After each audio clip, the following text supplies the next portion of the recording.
Halo semuanya, selamat pagi. Semangat pagi. Anak kelas 12, Cie, sudah kelas 12 ya. Kalian sudah mulai dewasa dan bentar lagi lulus. Nggak kebayang. Terakhir kita ketemu itu kelas 10, semester 2. Setelah itu COVID, kelas 11 benar-benar offline ya, yang berangkat kadang berangkat, kalau enggak berarti yang di rumah terus ya, nggak pernah ketemu saya selama 1 tahun lebih ya. Semoga pandemi ini segera berakhir. Kalian harus jaga kesehatan biar apa? Biar kita bisa offline lagi. Jangan sampai lah kita kelas 3 atau kelas 12 benar-benar nggak ketemu lagi ya. Oke, jadi hari ini materinya adalah belajar sejarah peminatan pastinya ya. Di sini sudah disebutkan. Tapi hari ini hanya membahas apa saja yang bakal dipelajari di kelas 12 semester 1 itu ya. Kita rangkum di sini namanya silabus. Jadi silabus ini adalah kumpulan dari materi-materi 1 tahun penuh, tapi kita bahasnya 1 semester dulu aja ya. Nah, pertama kita lihat di sini ada kompetensi inti. Inti dari belajar kali ini adalah sejarah, maksudnya tentunya ya, adalah kamu harus bisa menghayati dan mengamalkan ajaran agama yang kalian anut. Pasti itu nomor satu. Kamu menghayati dan perilakunya jujur, disiplin, tepat waktu ya, tanggung jawab. Kamu mengerjakan pekerjaan yang saya tugaskan ya, jujur, nggak boleh nyontek ya. Nah, di sini peduli, gotong royong ini bukan gotong royong mencontek pastinya ya. Toleran dan damai. Terus kamu pahami, setelah itu terapkan. Seperti itu ya.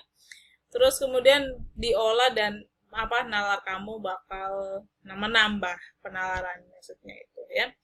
Next kita masuk ke kompetensi apa aja yang bakal dibahas di semester ini. Kita sebut sebagai KD atau kompetensi dasar. Kalau di buku kalian itu bisa kalian kenal dengan bab ya.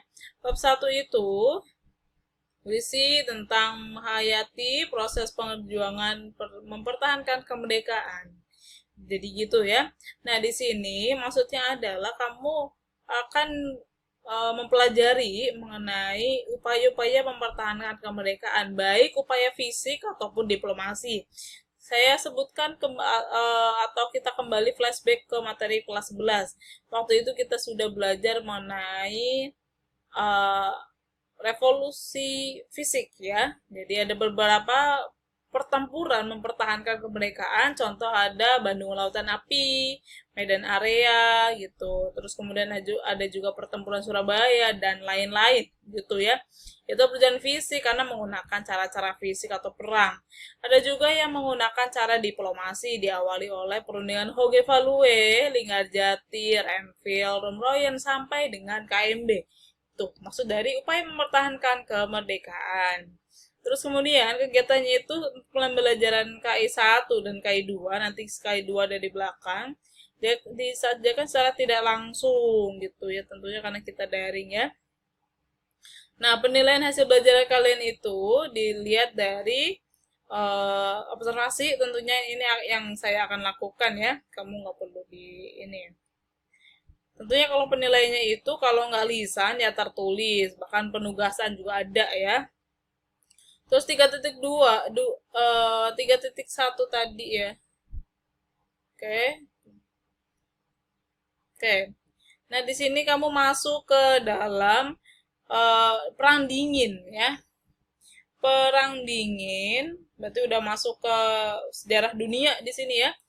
Melanjutkan materi semester lalu, kamu belajar mengenai Perang Dunia ya, Perang Dunia 1, Perang Dunia 2. Kalau kamu lupa, kamu scroll aja video-video yang ada di YouTube ini ya.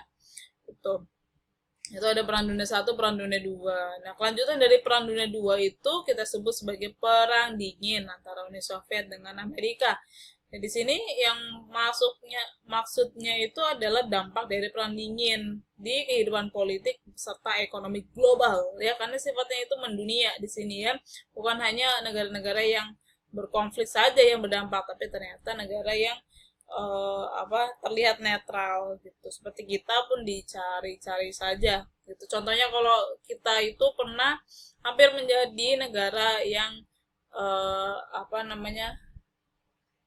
Medan ya, Medan negara daerah ya gitu ya, daerah yang menjadi perang proksi antara Uni Soviet sama Amerika ketika pengembalian Papua Barat, Irian Barat. Next, kemudian ini dampaknya sudah kita lihat di sini. Nah, caranya itu adalah kamu harus mengamati buku teks. Di situ kamu udah dikasih buku oleh Miss Selina atau Miss Ina ya. Di situ kamu baca-baca lagi ada tentang perang dingin. Selain perang dingin itu nanti ada materi organisasi global dan regional. Itu ya sejarah kontemporer, sejarah masa kini maksudnya itu ya. Kamu kumpulin data ya, terus analisis gitu ya. Nah, buku-bukunya ini bisa kamu ambil dari buku sumbernya ini bisa ambil dari buku yang dikasih sama Miss Ina atau Miss Selina. Juga kamu bisa ambil dari buku-buku lainnya. Terus kemudian 3.2 mengevaluasi sejarah organisasi. Nah, selain kamu belajar tentang perang dingin, kamu harus tahu juga sejarah organisasi global dan sifatnya yang regional gitu. Contohnya kalau global itu kan ada GNB di sini, regional ada ASEAN, OKI, gitu. OKI itu global ya, APEC itu Asia Pasifik berarti ya regional. OPEC itu global, ini sifat negara-negara penghasil minyak nih, kalau OPEC nih. MEE Masyarakat Ekonomi Eropa berarti regional, GATT nih tentang ekonomi global, WTO global, NAFTA. Kalau NAFTA itu berarti regional, ini North America ya. Berarti untuk negara-negara Amerika Utara. NAFTA berarti yang Cina ya. Tuh ya, jadi negara oh iya maaf, ini CAFTA berarti yang Central Amerika ya. Oh, kalau yang Cina itu berarti yang AFTA dan Cina ada lagi. CAFTA ya kan. Mirip-mirip ada NAFTA, ada CAFTA, ada AFTA. Terus selanjutnya, nah selain kamu belajar mengenai organisasi yang tadi saya sebutkan di atas di sini, kamu juga belajar mengenai sejarah kontemporer dunia. Nah, ini banyak banget ya. Ada kamu belajar tentang Fakta Warsawa, berarti kebijakan militer ya dari Uni Soviet untuk negara-negara Eropa Timur khusus dari Uni Soviet ya. Nah, sebagai balasan dari NATO. Terus kemudian Jerman bersatu. Kenapa bisa Jerman bersatu lagi? Padahal Jerman pernah pecah setelah Perang Dunia II, Jerman Barat, Jerman Timur. Terus ada konflik Kamboja juga nih, konflik intern nih Kamboja.